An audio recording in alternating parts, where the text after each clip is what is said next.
le moment, vous connaîtrez des tribulations. Pour le moment, vous connaîtrez des difficultés. Et tout de suite, on prend ce propos et on le rapporte à quelque chose d'eschatologique. Mais à la vérité, ce message était adressé à qui?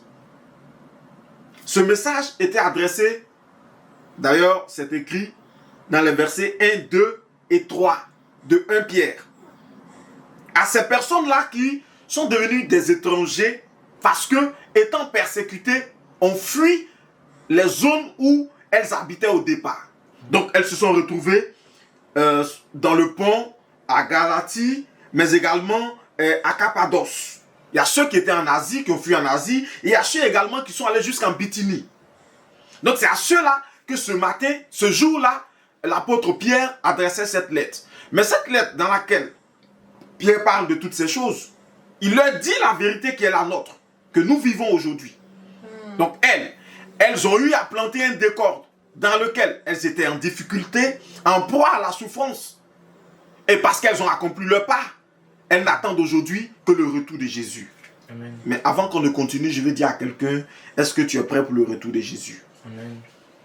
Est-ce que tu es prêt pour le retour de Jésus? Parce que tu le veuilles ou pas, Jésus reviendra. Que tu le veuilles ou pas, Jésus reviendra. Il y a un courant théologique qu'on appelle les amillénaristes. Un peu compliqué le nom à prononcer.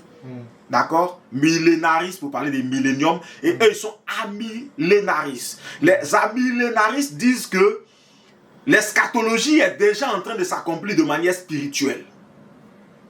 Donc quand on dit que Jésus va revenir, Jésus ne va plus revenir physiquement. Que tout ça, donc ce qu'on appelle la parousie et tout ça, ça ne va pas s'accomplir parce que tout est déjà spirituel et tout est déjà en train de s'accomplir. Écoutez-moi très bien. Mais ce qui est intéressant dans ça, c'est qu'ils n'ont trouvé aucun passage biblique qui justifie leur propos.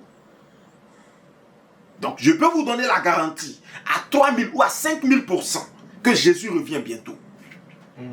Certes, nul ne sait l'heure, nul ne sait le jour. Parce qu'il viendra comme un voleur dans la nuit, ce qui ne veut pas forcément dire qu'il va venir la nuit.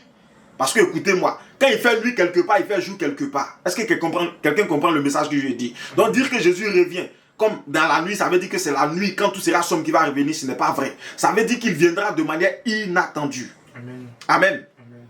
Donc soyons préparés à ça. Amen. C'était juste une petite lucane par rapport à ce passage.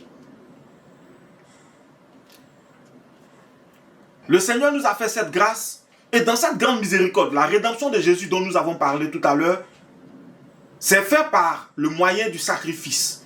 Et ce sacrifice nous a donné de naître de nouveau.